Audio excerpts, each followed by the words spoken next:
Okay, so we lived in this trailer. Where was it? On the boulevard? Boulevard and Grand. It was right across the street from Cattleman's Bar over there. And it's a 2-bedroom trailer. So one bedroom's on one side, and you gotta walk through the living room, the kitchen, the hallway, and then the bedroom's on the other side. So there's 2 bedrooms. I'm laying in bed, and there is a tree outside my window, but like I'm just hearing like scratching on the side of my trailer. And I'm like, oh, there's nothing to it. It's fine. And then it just starts getting more intense, where you can hear the scratching from one side of my trailer to the other side of just my bedroom. So like that. And I'm like, oh, I'm going crazy. There's nothing to it. It's just the trees. I go outside. I go to my trailer. I walk around my end of the trailer. Nothing's there. I'm like, okay. I'm just like making myself paranoid. So I went back to bed. Like, I'd say 2 hours later, my brother, he lives on the other side of the trailer in the next bedroom, and he comes running to my room asking, am I messing with him? I said, I've been asleep. It's 2 a.m. What are you talking about? He said, no, you're messing with me. You were just outside my bedroom. You're messing with me. I said, okay, calm down. We're both tired. We're paranoid. Something's going on, but it's fine. What's going on? And I didn't tell him what happened to me. I asked him what happened to him. He said something sounded like they were dragging from one end of the trailer to the other. Exactly what had just happened to me on my side of the trailer 2 hours earlier. And I was like, okay. And then that was the time when I told him, I said, I just heard the same thing 2 hours ago. Let's go check out your side of the trailer and just walk around the whole trailer and make sure no one's out there and we don't see nothing. Nothing was out there. We didn't see anything. We didn't have any guests that night. It was just us. And I told my brother, I said, we were drinking tonight. Maybe it's just, maybe we're just still drunk or something. And we both went back to bed. And we didn't hear nothing for the rest of the night, but there was no footprints out there other than our own. And there was no marks on the trailer. And it's still really unexplainable to this day. But the fact that I heard it and didn't say anything, and then he heard it, and our stories just completely matched up.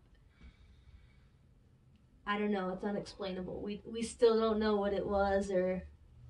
And that's in town. Yeah. Yeah, that's in town. Okay, so do you like what time of year? It was still kind of chilly out right before summer. Okay, so maybe March. Yeah, maybe somewhere around March. March or April, I remember. Yeah. Was it what year was it? Was it recently? 2015. 2015. No, before that. No, we lived in Waco in 14. No, because Zay was born in 2012, and he was a year old. Oh, it was about 2014. 15, yeah, okay, she's right, 14. Okay, 2014. Okay. Wow. All right. Oh, did you ever talk to any of your neighbors and see if they had anything similar at all, or? Yeah, there was only one other person who lived out there at that trailer park. Okay.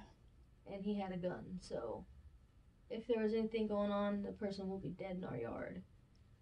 If he would have heard it, you know what I mean? Yeah. So, and all the other trailers were abandoned and nobody lived in them, so. That's interesting too, because there's a lot of, it seems like there seems to be a lot of activity around abandoned structures. Oh, yeah? A lot. Yeah. There's I did an interview for someone who grew up in Plainview. When they were a kid in Plainview, there was some grain silos. And then you think about grain, that's free food, again, to something. And not a lot of people there. And they saw like a distortion shape in front of him and then scratches on the car, like when they decided to leave. So. I don't know if it's relevant, and it had to have happened before we lived there, but my nieces and nephews would come out and play in the yard.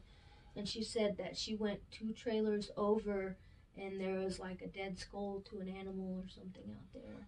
And it freaked her out, and she cried, and like, we didn't know what animal it was. I told her it was probably just, a cat or some animal that didn't make it. But she got really hysterical about it, and she still remembers it to this day. She was only like 6 then. Wow. Yeah, to find something like that, and it could have maybe frozen to death, who knows, but especially if something's out of place and just really doesn't seem right, then that's, in fact, there is something else that I don't think I've put on the channel yet. Let me stop recording real quick.